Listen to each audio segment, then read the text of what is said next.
भक्तों, ओम नमः शिवाय, श्री शिवाय नमस्तुभ्यम, जय श्री महाकाल। भक्तों, क्या आपके भी घर में कोई ऐसी समस्या चल रही विवाह से रिलेटेड जो बहुत ज़्यादा चिंता बनी हुई है? मेरे बेटा या बेटी की एज बढ़ती जा रही है, 30 से 32 साल की उसकी उम्र हो गई है, उसकी शादी कब तक होगी, बस आपको यही चिंता सताई रहती है। क्या आपके जीवन में ये भी समस्याएं चल रही हैं कि आपकी अभी नई नवेली शादी हुई है और उन दोनों पति पत्नी में बहुत झगड़ा होने लग गया है और यहाँ तक तो ठीक है, बात डाइवोर्स तक भी पहुंच गई है? अगर ऐसी बहुत ज़्यादा गंभीर समस्या आपके जीवन में है, चाहे विवाह हो रहा है या नहीं हो रहा है, और जिसका हो गया है उसके में लड़ाई चल रही है और जिनका नहीं हो रहा है उसको चिंता बनी हुई है, जितनी भी समस्या विवाह से रिलेटेड, आप चिंता मत करिए। गुरुदेव जी के बताए गए उपाय को अगर आप इस वीडियो के माध्यम से जो बताया जाएगा, अगर आप इस उपाय को कर लेते हैं तो आपके जीवन में विवाह से रिलेटेड जैसी भी समस्या है वो सब की सब समाधान हो जाएगी और आपकी मनोकामना अवश्य पूर्ण होगी। अब भक्तों, ऐसा मैं क्यों कह रहा हूँ? जैसे कि आप सबको पता है कि गुरुदेव जी की जो कथा होती है उसमें बहुत सारे लोग उनको पत्र लिखते हैं अपनी मनोकामना के द्वारा और मनोकामना भी पूछते हैं और साथ में प्रश्न भी रहता है। तो प्रश्न गुरुदेव जी को ऐसे मिले कि हे गुरुदेव, आपने हमें बहुत सारे उपाय बताए, हम उन उपायों को करते हैं, हमारी मनोकामना भी पूर्ण होती है। कृपया करके हमें कोई ऐसा उपाय बताइए जिससे हमारे घर के जिस व्यक्ति का विवाह नहीं हो रहा है उसका विवाह हो जाए। और कुछ लोगों ने यह भी सवाल पूछा था जो मैंने आपको बताया था कि अभी हमारी नई नवेली शादी हुई है और लड़ाई बहुत ज्यादा होती है, पटते नहीं है एक दूसरे के साथ, तो ऐसे कुछ बताइए जिससे हम दोनों के बीच में बहुत ज्यादा प्रेम हो, कभी भी लड़ाई ना हो।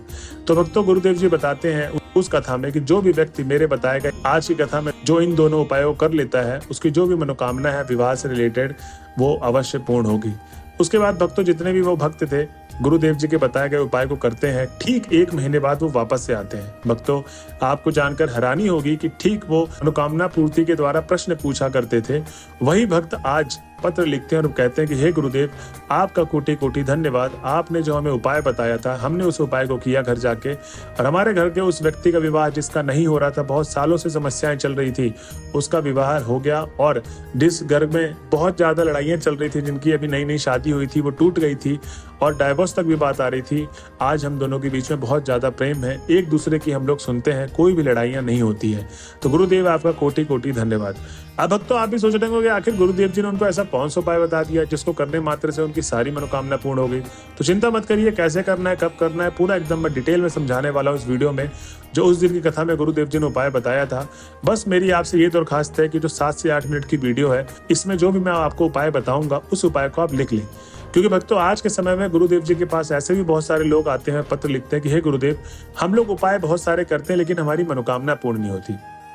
तो गुरुदेव जी उनकी बात सुनते हैं, उसका निष्कर्ष यही निकला कि जो भी भक्त उपाय करते हैं वो कहीं ना कहीं गलत उपाय करते हैं, गलत तरीके से उपाय करते हैं और आधा अधूरा उपाय करते हैं, और यही गलती आपको नहीं करनी है। जो भी भक्त आज की वीडियो में आप उपाय सुनेंगे उसको कृपया करके लिख लें, क्योंकि मैं भी चाहता हूं कि आप अपना 7 से 10 मिनट इस वीडियो में निकाल रहे हैं, आपका कीमती समय है, तो कृपया करके आप जो भी मनोकामना पूर्ति का उपाय करते हैं उससे आपकी मनोकामना पूर्ण हो, ये नहीं कि आपने सुना और उससे कुछ भी नहीं हुआ। तो चलिए चलते हैं वीडियो की तरफ, और जिस किसी ने अभी तक हमारे चैनल को सब्सक्राइब नहीं किया तो चैनल को कर ले सब्सक्राइब और बेल नोटिफिकेशन को भी ऑन कर ले, जिससे गुरुदेव जी की आने वाली अपकमिंग वीडियोस आपको मिलती रहे। तो भक्तों, इसमें गुरुदेव जी बताते हैं सबसे पहले तो आपको करना क्या है, एक बेल पत्र चाहिए। ठीक, अब ये उपाय करना कब है वो भी लिख लीजिए आप, किसी भी सोमवार के दिन आपको इस उपाय को करना है और जो समय होगा वो ब्रह्म मुहूर्त से लेकर सुबह 6 बजे तक और शाम के 6 से 8 बजे तक आपको इस उपाय को बीच में कर लेना है, किसी भी समय काल में। ठीक, अब भक्तों, सोमवार के दिन आपको बेल पत्र ले लेना है और जो बेल पत्र होगा वो कहीं से कटा पीटा खंडित नहीं चाहिए, आपको एकदम ताजा बेल पत्र चाहिए। इस चीज का सबसे ज्यादा ध्यान रखें आपको। और उसके बाद आपको साथ में क्या चाहिए, पीला चंदन और लाल चंदन। ठीक, पीला चंदन जो लाल चंदन होगा, अब आपने देखा होगा कि बेल पत्र में 3 पत्तियां होती हैं, तो बीच वाले पत्ते में आपको पीला चंदन लगाना है। ठीक, बाकी के जो 2 साइड वाले पत्ते हैं, लेफ्ट साइड वाला, राइट साइड वाला, उसमें आपको लाल चंदन लगाना है दोनों पत्तों में। अब उसके बाद आपको सीधा चले जाना है शिव जी के मंदिर में 1 लोटा जल लेके। 1 लोटा जल किसमें चाहिए आपको, पीतल के लोटे में चाहिए, और वो घर से भर के आपको जल लेके जाना है, शुद्ध जल।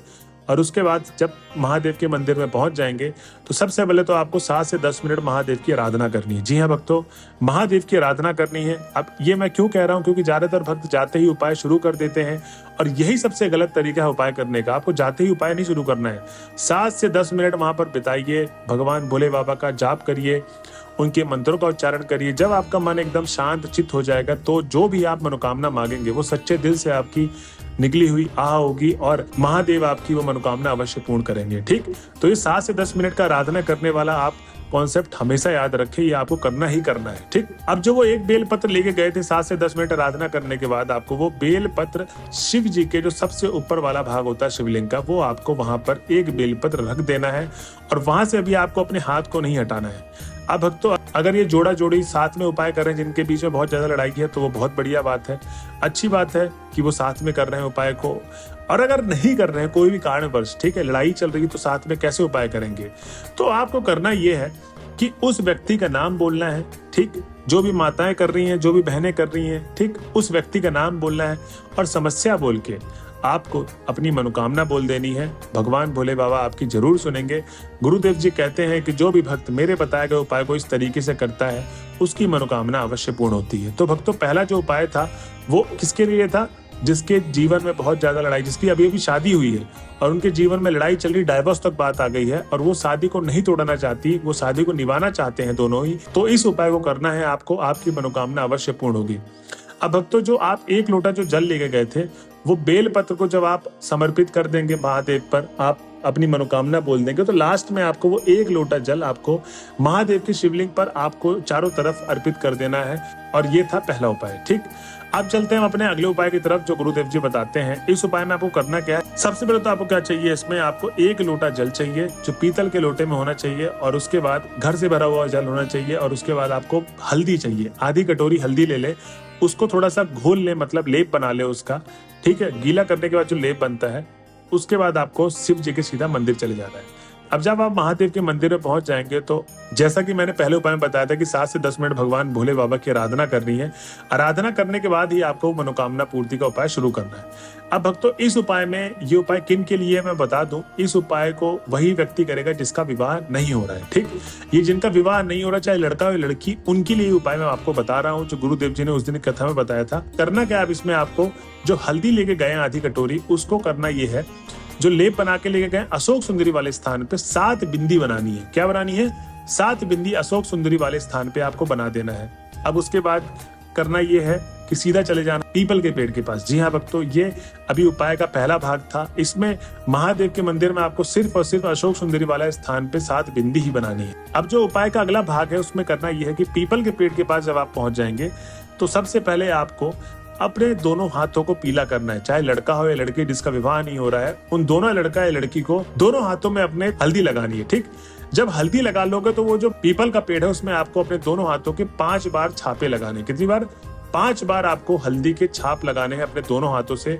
और उसके बाद जो 1 लोटा जल लेकर गए थे, वो 1 लोटा जल पीपल के पेड़ पे आपको समर्पित कर देना है। जी हाँ भक्तों, गुरुदेव जी कहते हैं जब आप पीपल के पेड़ में वो जल डाल देंगे, अब जाके आपको करना ये है, जो भी आपकी समस्या है विवाह से रिलेटेड, किस कारणवश नहीं हो रही है, या आप बहुत ज्यादा घरों में रिश्ते भेज के भी देख लिए, जिस घर में आप चाहते विवाह होना चाहिए वहां से कोई रिप्लाई नहीं आ रहा, तो वो सारी समस्या आपको महादेव का स्मरण करते करते बोलना है पीपल के पेड़ के सामने ही, ठीक। अपनी मनोकामना बोल के अपने घर की तरफ आ जाना है। भक्तों, गुरुदेव जी बताते हैं कि जो भी मैंने आपको 2 उपाय बताए हैं, अगर इन उपाय को कर लेते हैं, तो आपके जीवन में विवाह से रिलेटेड जैसी भी समस्या चल रही है, वो सारी की सारी समाप्त हो जाएंगी और आपकी मनोकामना अवश्य पूर्ण होगी। तो भक्तों, ये थी आज की वीडियो। अगर आप वीडियो के लास्ट तक पहुंच गए हैं, तो श्री शिवाय नमस्तुभ्यम लिखना ना भूलें।